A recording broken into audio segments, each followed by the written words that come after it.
Alors, nous avons la chance cette année, c'est une opportunité comme ça qui est arrivée, pour aborder quoi? Ce qu'on appelle communément la voix. Et on pourrait dire le destin de la voix, la force du destin de la voix. C'est un titre. L'opéra de Verdi, c'est aussi un roman. Un roman à partir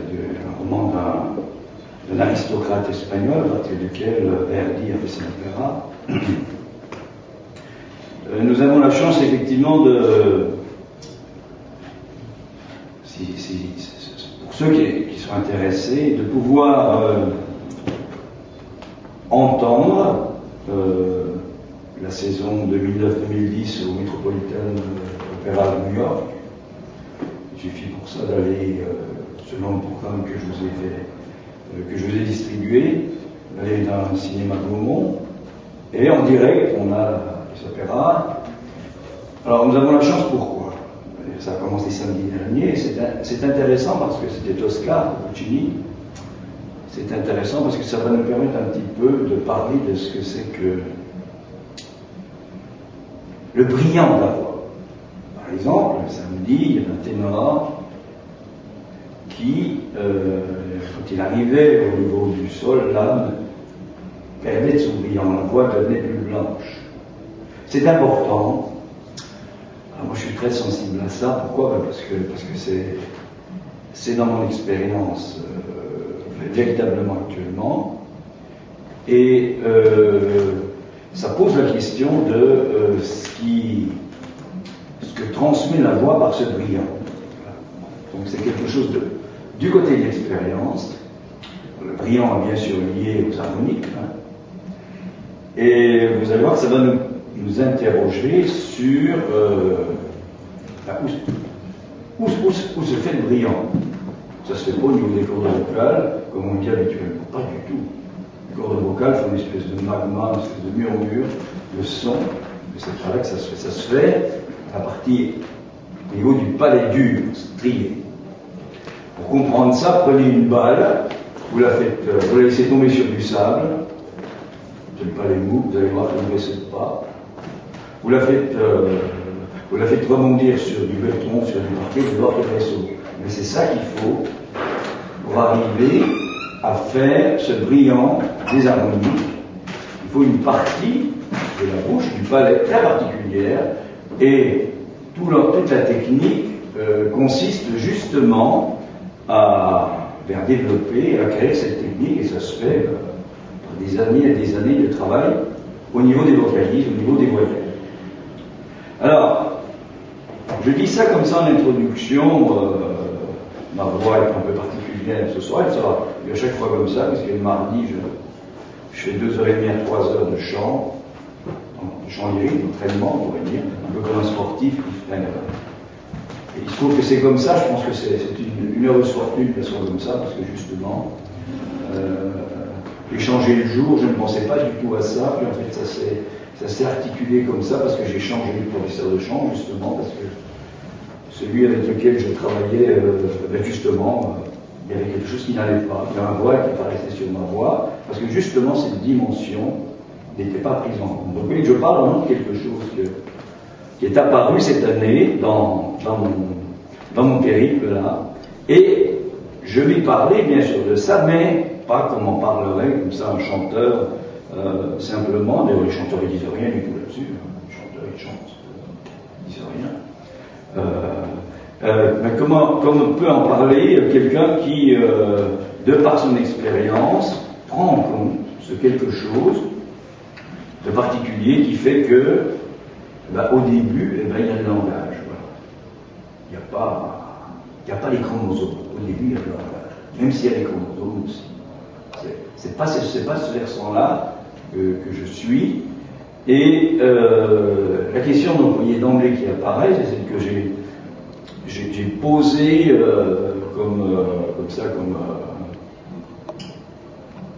comme mordant dans les quelques mots que j'ai lus pour introduire le séminaire, c'est est-ce que la voix qui parle en psychanalyse depuis un peu plus d'un siècle est-ce qu'elle a un rapport avec la voix qui, plusieurs siècles auparavant, à la fin de la Renaissance, a conduit à cette création, cette œuvre d'art qu'est l'opéra. Donc je ne vais pas faire évidemment tout ce qui est les grandes descriptions intellectuelles sur les opéras, ne nous intéresse pas, ce n'est pas ça qui nous intéresse. Et pourtant, il y a toutes les explications, je dirais, psychologiques sur... on va être amené à en parler, mais il y aura en permanence ceci qui, si on place, j'insiste bien là-dessus, c'est ça les vérités premières, même la vérité première, au commencement était, bien sûr, le verbe, mais le verbe au sens du logos, au sens du langage. Si on part de là, de cette énigme, du coup, quelque chose peut, écoutez bien, c'est la dimension du possible, peut jaillir, ce qu'on appelle, avec Lacan, l'objet cause du désir. Et la voix comme objet cause du désir n'a strictement rien à voir avec la voix comme objet du désir. La voix comme objet du désir, c'est celle qu'on entend, c'est les sonores, c'est celle qui nous charme, tout ça c'est l'objet du désir. Alors celle-là, elle existe, bien sûr elle existe, mais la voix comme objet cause du désir, c'est autre chose, c'est comme si on confondait, je prends les références de Lacan, parce qu'elles sont très importantes, c'est comme si on confondait l'œil et le regard. Il a bien parlé de ça, Lacan, en 1964. Nous sommes d'abord des êtres regardés, et ce qui va se développer du côté de l'œil, c'est du côté physiologique finalement, va apparaître après et aura un rapport avec ce regard, on va dire, qui n'existe pas, qui est barré, mais pas au sens où d'emblée on comprend ce que ça veut dire qu'il n'existe pas. Ça ne veut pas dire qu'il n'y en a pas. Quelque chose qui n'existe pas, là on le marque avec une barre, pour bien montrer que c'est très très présent, mais c'est invisible, immatériel, c'est ça, ce qui n'existe pas. Ce qui va lui faire dire, la femme n'existe pas, et qu'il n'y a qu'une femme. Et on pourrait dire que, dans cette référence au féminin, sur laquelle je ne peux beaucoup parler, je vais reprendre ça cette année, et vous savez que ça parcourt l'histoire de l'opéra, alors vraiment de façon extraordinaire, parce que ça part du rejet des voix féminines dans les opéras seria. J'emploie un certain nombre de termes, on viendra dessus, mais je ne vais pas les développer chaque fois. Dans les opéras seria, c'est tout ce qui se passe au 17e, 18e, et puis à un moment, mais c'est déjà annoncé, ça apparaît pas comme ça tout d'un coup, apparaît ce qu'on appelle l'opéra buffa, l'opéra bouffe, et à ce moment-là, on sort de ce qui était dans l'opéra seria, c'est-à-dire les figures mythologiques, tout ce qui était Rameau, Gluck, tout ça, Orphée, et on arrive à quelqu'un qui est en chair et en os, et c'est notamment Mozart qui va mettre ça en route, et dessus Mozart, on trouve des opéras seria, des opéras bouffe, et aussi une autre catégorie d'opéras, qui sont les opéras allemands, dont Wagner, entre autres, va montrer l'importance. Donc, oui, d'emblée, ça pose la question, mais qu'est-ce que c'est que la voix dans tous ces opéras? Puisque c'est ce qui porte l'opéra, c'est ça la différence avec la musique symphonique, c'est la voix. Et que progressivement, et avant Mozart, ça apparaît, mais ce n'est pas encore bien défini, c'est avec Mozart que notamment on va différencier différents types de soprano, différents types d'alto, différents types de ténors, différents types de baryton, différents types de basse. C'est à partir de ce moment-là. Il n'y en a qu'un, et j'insiste là-dessus, qu'on trouve chez Mozart, on le trouve dans la flûte enchantée, Tamino, on le trouve aussi dans un autre opéra, qui est un ténor très particulier, très très particulier, qui s'appelle le ténor dramatique. C'est pas tout à fait le ténor dramatique wagnérien, mais c'est presque ça, ce qu'on appelle le fort ténor. Donc progressivement vont apparaître on va dire une classification, mais c'est pas une classification. Il ne faut pas en rester à la classification, il faut tenir compte du fait que chaque type de voix a un brillant particulier. C'est ça qui nous intéresse. Un brillant particulier, c'est-à-dire que la même note, si elle est chantée par un ténor d'un certain type, si on prend le registre, disons, bas du ténor, le baryton, pourquoi pas une basse, ben c'est comme si vous jouiez la même note sur un violon, un piano, un instrument à mot, vous allez voir que c'est pas du tout le même son. C'est-à-dire que ça n'a pas le même du tout, la même, et pourtant c'est la même fréquence et la même note. Tout ça pour dire qu'il y a dans la voix humaine, dans la voix humaine, il y a bien sûr tous les instruments de l'orchestre, comme on dit rapidement, mais il y a surtout quelque chose, une énigme, qui pose la question, effectivement, de qu'est-ce que c'est que la voix, pour autant que, si on se reporte à cette chose importante, énigmatique, qui est le langage, c'est-à-dire que, ça veut dire quoi? Ça veut dire que ce qui caractérise, ce qui est le propre de l'être, on ne va plus dire humain, on va dire parlant.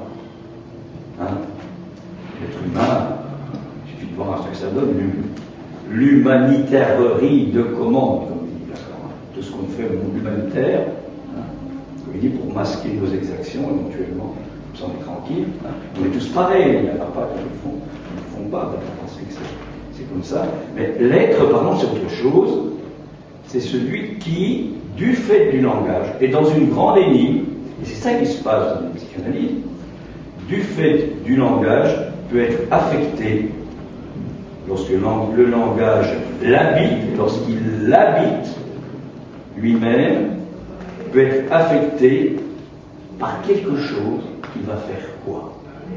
Voilà.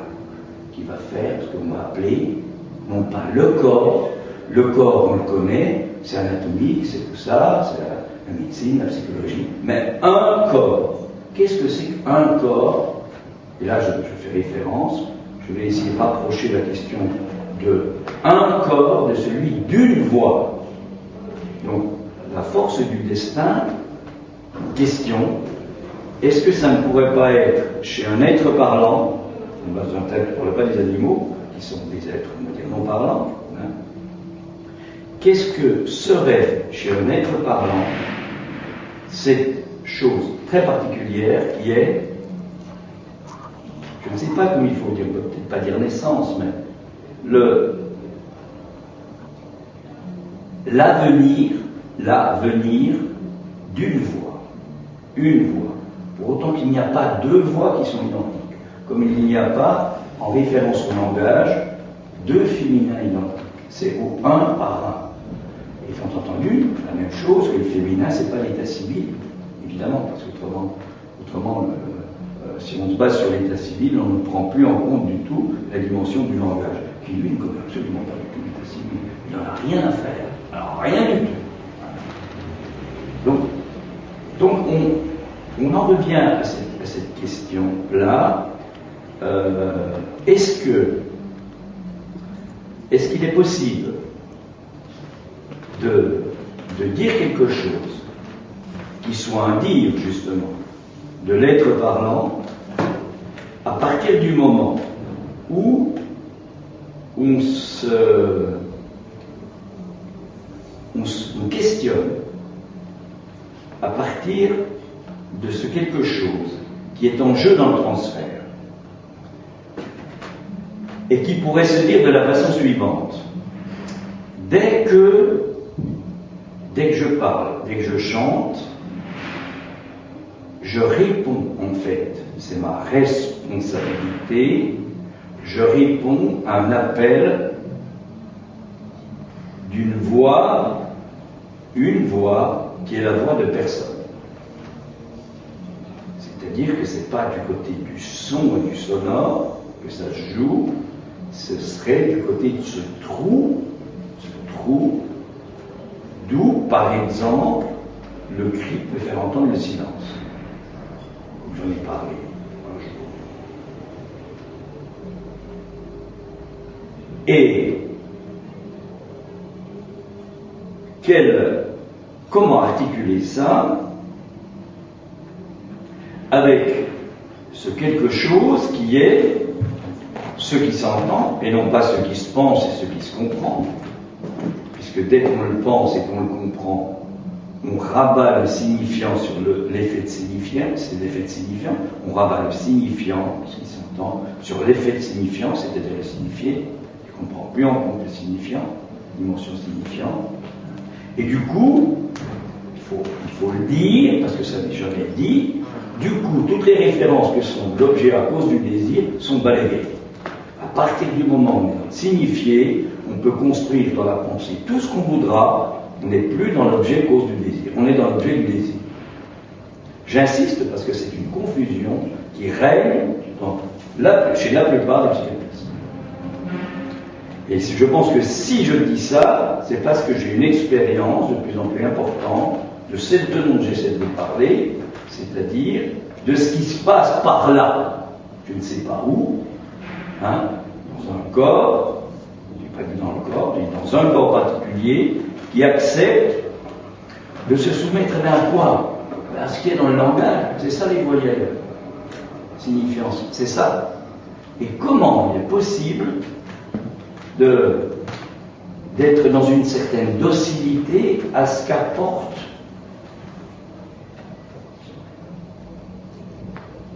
le fait de se laisser guider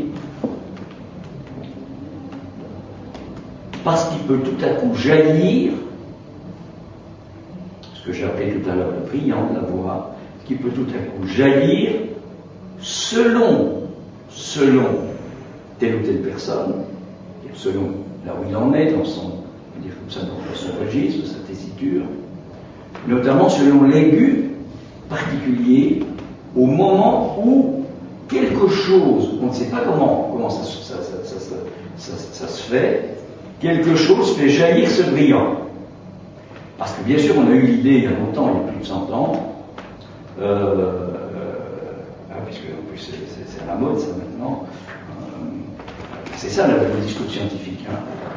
On a quand même eu l'idée d'aller faire une autopsie, puis d'aller voir ce que c'est que ces cordes vocales d'un ténor extraordinaire, un français, je ne sais plus comment il s'appelle. On a été surpris, elles sont comme celles de tout le monde. Donc, ce que j'essaie de parler, c'est pas lié à quelque chose de statique. C'est pas lié au gène, déjà, premièrement, si on voulait être logique, premièrement. Et ça veut dire que c'est pour autant qu'on ne sait pas comment ça se noue, c'est un petit peu ce qu'on essaiera de voir cette année, mais si quelque chose peut fonctionner, je crois que c'est vraiment du tricotage, hein, c'est comme Lacan quand il tricote ses bouts de ficelle, son œuvre homéenne, au niveau du corps. Si quelque chose, on peut donner quelques références, voyons. Vous savez que ce qu'on appelle le corps, c'est pas du tout le réel avec Lacan. C'est pas du réel du corps, c'est pas du tout ça. On appelle l'imaginaire du corps. C'est l'imaginaire. Il part de là, ça vous allez voir, c'est l'image, l'imaginaire. Donc c'est ça, l'imaginaire du corps. Si l'imaginaire du corps vient se nouer avec quoi? Avec le réel. Le réel de quoi? Le réel de la mort. C'est pas du tout l'imagination de la mort. Le réel de la mort, c'est à prendre au sens plutôt où tout ce qui fonctionne jusque-là ne fonctionne plus. C'est ça la dimension importante. Et puis, si tout ça vient, ces deux dimensions-là, viennent s'entrelacer avec quelque chose qu'on va appeler cette espèce de sonnerie, de son qui est dans l'arrière-gorge fabriqué par les cordes vocales, alors, si tout ça se tresse d'une certaine façon, et pour y arriver, effectivement, il importe d'avoir, toute chose, un minimum de technique, bien sûr, ça s'apprend, tout ça s'apprend plus ou moins rapidement, eh bien ça va pouvoir créer ce brillant. Et donc, ce que l'on arrive à dire comme ça aujourd'hui, ce soir, c'est que ce qui caractérise une voix, c'est son brillant. C'est-à-dire sa couleur, c'est-à-dire sa richesse, c'est-à-dire la façon dont elle dont elle diffuse. Parce qu'à partir du moment où cette opération fonctionne, il n'y a pas besoin de parler du laisser choix, je ne sais plus comment on appelle ça d'ailleurs. Ça jaillit, ça sort du corps, et ça traverse, même si à Bastille, c'est pas évident, ça traverse tout, ça va en direction du spectateur. Hier soir, on a écouté et voir Élixir d'amour de Donizetti. Le ténor qui chantait n'avait pas de voix au sens où je vous en parle. Très connu, hein, je ne vais pas dire son nom. Il n'avait pas de voix, ça ne passait pas. C'est-à-dire que dans un aria particulier, qui a une musique extraordinaire qui s'appelle Una furtiva lacrima, on a un peu entendu ça. Il n'y avait pas de voix. Le temps avait une voix, la basse avait une voix, il n'a pas de voix. Au sens où j'essaie d'en parler, il n'y avait pas de corps. Il y a beaucoup de grimaces, de mimiques. C'est un bon acteur de théâtre, peut-être, comique. C'est une comédie, Élixir d'amour, ça allait bien. Il n'y a pas de voix. C'est dommage. Parce qu'on appelle c'était un ténor léger, mais vraiment super léger. Donc, là, il avait, par contre, effectivement, du coup, une certaine agilité, une certaine vélocité, une certaine. Comment dire ça, un certain art pour chanter dans les aigus, mais ça ne passait pas. Ça pose la question. Pourquoi je dis ça? Parce que c'est de plus en plus fréquent. Ça pose des vraies questions. Hein. Pourquoi ça dérive comme ça? Je laisse là-dessus les choses.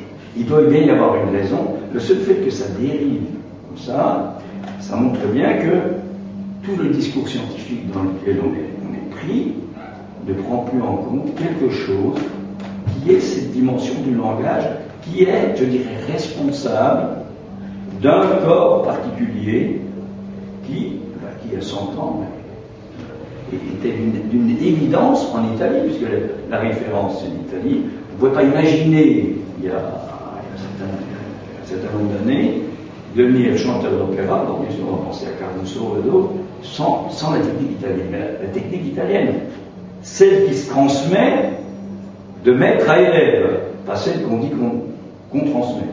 Parce que c'est pas la technique italienne, c'est autre chose. Et ça, évidemment, ça ne se trouve pas. Je vais quand même le dire là, ça va pas être, ça se trouve pas au conservatoire. Ah oui, je vois pas comment au conservatoire ça pourrait être transmis. Le conservatoire, ça sert à autre chose, à apprendre beaucoup d'autres choses, mais pas ça. La pratique dont je parle, ça se fait s'il faut trouver quelqu'un avec qui ça marche. Et ce quelqu'un avec qui ça marche, il faut qu'il y ait quelque chose à transmettre de sa propre expérience, de ce corps dont j'essaie de parler, comme je peux. Alors, la grande question, je reviens là-dessus, pour moi, puisque ça a été mon périple, c'est au nom de ce périple que je parle, c'est dans quelle mesure, ce qui est au cœur du transfert, ce nouage, le corps, que Lacan va appeler réel symbolique imaginaire. C'est pas de la pensée, ça. Faut pas croire qu'il suffit de savoir se débrouiller avec le neuroméen pour avoir une expérience quelconque de ce qui se passe dans le transfert. Lacan avait peut-être à se tromper. Ça montre bien que c'est pas une histoire intellectuelle, c'est autre chose. Ce nouage du réel et du symbolique et imaginaire dont on a parlé l'an dernier, dont l'important c'est pas qu'il soit trois, réel, symbolique et imaginaire, c'est qu'il fasse trois. C'est-à-dire qu'il y ait du trois. Il y a du 3, et du coup, ça va faire glisser ce 3 sur ce que Lacan va appeler le 4, c'est-à-dire le symptôme, plus tard. Bien, donc, comment est-il possible que ce que j'essaie de bredouiller comme je peux, là, ait un rapport avec l'être parlant? Parce que quand même, une analyse, ça se fait en parlant. Ça ne se fait pas du tout en écrivant, même si on a qui peuvent le penser. Ça se fait en parlant, et ça se fait avec un analyste, avec une personne, avec un corps, en sachant que on ne sait pas bien ce qu'on dit quand on dit un corps. Parce qu'il ne s'agit évidemment pas du corps tel qu'il est décrit anatomiquement et physiologiquement, même si celui-là est intervenu. Donc oui, on est là, dans la situation analytique, exactement pareil que dans la situation de celui qui essaie de trouver cette voie dont je parle. Exactement la même. Ça se fait au un par un avec quelqu'un qui a une certaine expérience. Et il est là pourquoi? Il est là pour entendre. Si les harmoniques dont je parle, le brillant dont je parle, il est possible de les faire jaillir, apparaître. Il ne sert qu'à ça. Et il est là, bien sûr, pour aider, pour donner des conseils, pour savoir comment respirer, etc., pour apprendre tout ça. Mais sa fonction n'est pas identique à celle du psychanalyste, bien sûr, parce qu'il parle de ce genre de choses. Mais ça me semble quand même assez proche. Bien sûr qu'il y a du transfert, évidemment, mais pas du transfert sur la personne, on sait où ça va. Hein. Du transfert sur ce savoir énigmatique. Mais qu'est-ce que je vais foutre là-bas tous les mardis après-midi pendant 3 heures? Qu'est-ce que je fais? Prendre le train, je prends déjà le train le lundi, je reprends le mercredi, et le mardi j'ai rajouté. Qu'est-ce que je vais faire là-bas? C'est ça la question. C'est qu'il y a quelque chose là qui quoi? Vous pourrez dire qui? Puisqu'on est dans le soupir, qui transpire dans la pratique. Parce que tout ça, ça produit des effets dans la pratique du psychanalyste. Si ça ne produisait pas des effets, il faut vite arrêter, ça ne sert à rien. Mais il est évident qu'il y a quelque chose qui passe. Quoi? Ben c'est ça l'objet cause du désir. C'est qu'on ne peut pas dire ce que c'est. Pour vous donner un exemple, vous savez, la fameuse phrase comme ça. Je te demande de me refuser ce que je t'offre parce que ce n'est pas ça. Ben, il est là-dedans, l'objet. Il est où? Il est où? Il n'est surtout pas dans la compréhension des 4 parties, surtout pas ça. Puisque la 4e, hein, il y en a 3, je te demande, toi, de me refuser quoi? Ce que je t'offre quoi? Eh bien, l'objet, ça, tout ce que j'ai dit n'est pas ça. C'est-à-dire que l'objet, il est dans le ça n'est pas ça. Même ce n'est pas ça. Il est là. Autrement dit, qu'est-ce qui se passe quand Lacan sort sa formule, là, qui va être, il sort à différents niveaux, mais c'est dans les années qui nous intéressent, les années 70, 71, 72, 73, ce qu'il dit, laissez glisser, laissez la ligne de champ. Je te demande de me refuser ce que je t'offre parce que ça n'est pas ça. Il n'y a rien à comprendre. C'est ça l'objet, cause du désir. Et on est foutu de telle façon, on est obligé de se foutre, c'est le cas de le dire, de telle façon qu'on se met à penser. Je te demande de refuser ce que je t'offre. Ah oui, il y a la demande. Ah oui, tout ça, je comprends ça, oui, tout ça. Ah oui, mais c'est pas ça. Bon, alors il faut que je reprenne, puis c'est mieux comprendre. Tout ça, c'est du bricolage. C'est du bricolage de la pensée. On est pétri là-dedans. On est obligé d'y passer. Mais, ça n'est pas ça qui est en jeu dans ce que Lacan va reprendre au linguiste qui s'appelle la métonymie. La métonymie, c'est-à-dire la jouissance, qui conduit à la dimension de la jouissance en regard du langage, c'est pas le plaisir, hein, bien sûr, c'est que quand je dis ça, un peu comme quand je chante une phrase musicale, eh bien, il y a quelque chose qui fait corps, qui fait du corps, et qui peut, dans les meilleurs cas, faire ce brillant dont j'ai parlé tout à l'heure. Voilà la métonymie, à mon avis. J'en suis là. Voilà où est cette dimension de l'objet, cause du désir. Et puis, bien sûr, en général, l'objet cause du désir, on le rabat sur l'objet du désir. Voilà. Voire ce qu'on va appeler l'objet du fantasme. C'est par exemple ce qui se passe avec la dimension du sexuel. On va différencier les hommes, les femmes, etc. Les caractères sexuels secondaires, qui apparaissent sur le corps, qui vont, ben oui, ça va produire des effets, ça. C'est quand même ce qui est attendu, suivant qu'on est d'un côté ou de l'autre, en sachant que finalement, c'est pas si évident de savoir si on est plutôt du côté, au sens de l'état civil, mâle ou femelle, c'est pas si évident que ça. Parce qu'en regard du langage, il n'y a pas justement cette différenciation. Et tout l'intérêt, c'est de pouvoir accéder à cette dimension du féminin propre à chaque être parlant. À chaque être parlant, ce qui est tout à fait autre chose. Et que, à mon avis, je crois que c'est aussi l'avis de Lacan, qui est lié au fait de pouvoir entendre quelque chose. ce que j'essaie de dire, en sachant que c'est assez compliqué. Entendre quelque chose. Alors, la psychanalyse, évidemment, Freud n'a pas parlé de ça, comme ça. Pourtant, on peut trouver parfois des éléments de cet ordre. Bon. Vous savez que ce que Lacan transmet, c'est le dire de Freud, c'est pas le dit, c'est le dire. C'est-à-dire ce qu'il est possible, justement, de trouver, et notamment cette chose qui apparaît très tôt, ça apparaît dans la science des réels, cette chose particulière qui est le fait que le déroulement du sens, on parle à propos du réel, le déroulement du sens ne vise qu'une chose, c'est qu'à un certain moment, le sens s'arrête. Ce qu'il appelle l'Unerkannt.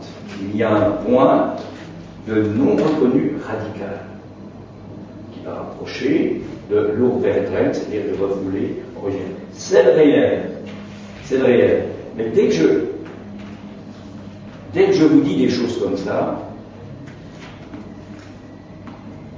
voilà un peu le tour de passe-passe, je suis dans le sens, et du coup, en voulant vous dire quelque chose, j'imagine, je dirais plus que ça, j'imagine la prise de réel. Donc je le trahis. Je le traduis, donc je le trahis. Donc je réduis quelque chose. C'est-à-dire que le sens, par définition, au plus proche du fait qu'il y a cette butée du sens, ne peut être que réducteur, pour autant que il ne peut pas prendre en compte le réel. Il ne peut pas, c'est pas possible. Tout simplement. C'est ça la mesure. Par contre, la grande énigme, c'est ça l'importance à mon avis de la voix, est-ce que le son peut le prendre en compte? Et le son, au sens de la musique, c'est-à-dire au sens d'un certain nouage particulier lié à la présence. Alors, dans la voix, plus particulièrement, je pense que c'est plus particulier dans la voix qu'au niveau d'un instrument de musique. Enfin, pourquoi pas, je connais pas très bien ça, les instruments de musique, surtout le piano, il y a un peu l'orgue aussi, mais ce que l'humain peut, on va dire, artificier, comme il y a le mot art là-dedans, artifice, c'est pas artifice, c'est peut artifaire en quelque sorte, avec ce corps dont j'essaie de parler là, hein, qui ne va pas apparaître sur un avion et sur un scanner, ce corps-là. Il n'est pas question. Hein. Il apparaît tout d'un coup parce qu'il y a cette dimension du brillant, je parle. Hein. Il y a ce corps-là, est-ce qu'il est possible qu'il ne soit pas rejeté? Il est possible qu'il ne soit pas rejeté, puisque tout porte à ce qu'il soit rejeté. Je vais vous dire comment ça se passe aussi au niveau à mon avis, au niveau du chant. Tout porte le chanteur, sauf si il, un peu comme celui qui prend la marche d'escalier pour monter là, qui prend la rampe d'escalier pour monter les marches. Hein. Tout porte la voix, on va dire la voix, hein, à ce qui va être fabriqué comme son ne soit pas fabriqué devant, mais soit fabriqué au niveau du palais mou. Hein, c'est l'histoire de la balle dont je vous parlais tout à l'heure. C'est-à-dire que la balle ne rebondisse pas. C'est-à-dire que le son ne soit pas projeté vers l'extérieur. Tout porte. Normalement, c'est même ça. C'est même tellement ça que de plus en plus ça se développe au niveau du chanteur. Et que c'est très difficile de discuter de ça, normalement, parce que c'est un discours qui est censuré. Dans la mesure où on peut penser que, finalement, c'est comme un sportif, on est à un niveau, on se suit aux artistes, quand ils sont connus, parce qu'après tout, ils sont connus, ils continuent leur truc, on ce soit vraiment le brillant qui soit là ou pas, c'est même plus le problème. De toute façon, ils continuent leur carrière d'une certaine manière. Alors que pour que ça continue, ça dont je parle, ce brillant, cette couleur, ces harmonies particulières, mais ça suppose quoi? Ça suppose que tous les jours, 60, 70 ans, on continue à s'entraîner, à faire de la respiration et chanter. Ça ne peut pas être autrement. Parce que c'est pas un truc qui est acquis. C'est-à-dire qu'il y a quelque chose. Il y a quelque chose qui n'apparaît que si cet artifice qui a lieu au niveau du corps est possible. Et la grande énigme que je soulèverai dans cette année, c'est en quoi cette dimension-là, ce nouage, que Lacan va appeler symptôme. Passage du symptôme au symptôme. C'est ça dont je parle là pour le moment. Comment c'est tellement même un symptôme que si on chante comme ça, véritablement comme ça, un peu en arrière, ben on va avoir des nodules, par exemple. J'aurais pu en avoir, parce que justement, un voile apparaissait. Donc je suis bien placé pour en parler. Ce que c'est que de chanter un peu en arrière, où je chantais vraiment devant. Là. Le son se fabrique là. Et non pas, dès qu'il se fabrique en arrière, les cordes vocales elles souffrent, parce qu'elles se mettent à vaciller de façon excessive. Eh bien, quel rapport peut-il y avoir avec ce brillant et justement ce quelque chose qui, finalement, avec Lacan, on peut appeler le symptôme. Ce qui est, d'une certaine façon, ce qu'on peut appeler aussi la vie, même si on ne sait pas ce que ça veut dire. Qui est quoi? Qui est, on va l'appeler encore autrement. Il y a beaucoup de façons, puisque je crois qu'il n'y en a pas une seule, je veux dire. Qui est quoi? La mise en jeu du réel de la structure. On peut aussi dire ça. La mise en jeu du réel de la structure. Est-ce que le brillant, ça ne fait pas entendre le réel de la structure? Il y a quelque chose d'absolument insaisissable qui, il me semble, peut-être que je me trompe, ne peut que s'entendre. Ne peut surtout pas se penser. Impossible à penser. Ça peut s'entendre. Alors, vous voyez l'intérêt, ça peut, je ne sais pas comment, ça fonctionne, parce que dans la situation analytique, on va dire un mot là-dessus quand même, on fait comme ça des allers-retours, c'est obligé, si c'est très hérétique cette affaire-là, bien sûr, hérétique. Vous n'avez pas trouvé ça comme ça. Qu'est-ce qui se passe? Qu'est-ce qui fait que quelqu'un qui parle, qui bafouille comme il peut, qui revient, je vous dis allez-y, mais n'hésitez pas à revenir là-dessus. Ce qui compte, c'est ce qui vient. C'est pas ce que vous avez déjà dit, c'est ce qui vient. Il va, il fait son truc, je te demande de refuser ce que je t'ordonne, c'est pas ça. Et le psychanalyste, il pense, oui, il comprend, oui, c'est effectivement parce qu'il a eu peur. Alors là, ça commence à pas bien aller, là. On n'est pas du côté de l'objet cause du désir, là. On est du côté de la pensée. Alors, si ça peut continuer comme ça, s'il se met à parler, puis qu'il y en a pas qui pense pour lui, derrière, il peut arriver quoi? C'est ça là. Il peut arriver qu'il se passe quelque chose que l'analyste ne va même pas penser, l'analyste, disons celui qui est assis derrière l'autre, qui fait comme il peut sur le divan, puis ça peut être en face à face, qu'est-ce que ça peut faire? Ben, il peut arriver que, en donnant l'autre raconter son truc, je te demande de refuser ce que je t'offre, puisqu'il est pris un peu comme ça par la mythonymie, par l'objet cause du désir, par la pensée. Donc il déroule ces trucs-là. Des fois c'est horrible, Il se met ça, c'est horrible, bien sûr. Il peut arriver quoi? Ben, il peut arriver que quelque chose se passe chez l'analyste. On a le souvenir, c'est Alain Guivet qui avait rapporté ça un jour, de quelqu'un, on peut le citer après, qui s'appelle, je crois, qui s'appelle Linder, qui un jour s'est mis à chanter. Il y avait une mélancolie qui était complètement, ou un mélancolique, je ne sais pas, mélancolique, ça me rappelle, mais une mélancolique. Tout d'un coup, il s'est mis à chanter. L'analyste. Comme si, voilà, elle a répondu à quelque chose. C'est ça la voix qui venait la voix de personne. Et il semble que ça a produit des effets.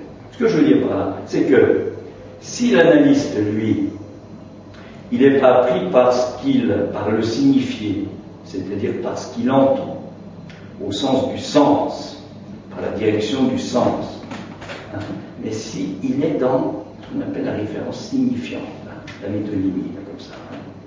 Eh bien, s'il est là, peut-être qu'il y a quelque chose qui va, on ne sait pas comment, sans qu'il le sache à son insu. J'insiste bien pour que ça soit à son insu. Quelque chose va faire qu'il y a quelque chose qui va se tricoter, on ne sait pas comment. Voilà, c'est ça le symptôme. C'est qu'à ce moment-là, peut-être on pourrait dire ça, les références de Lacan, à ce moment-là, il est bien possible qu'il soit dans la position du symptôme pour l'analysant. Cette position que Lacan dit comme étant celle de la femme, une femme pour l'homme, liée au langage et strictement au langage.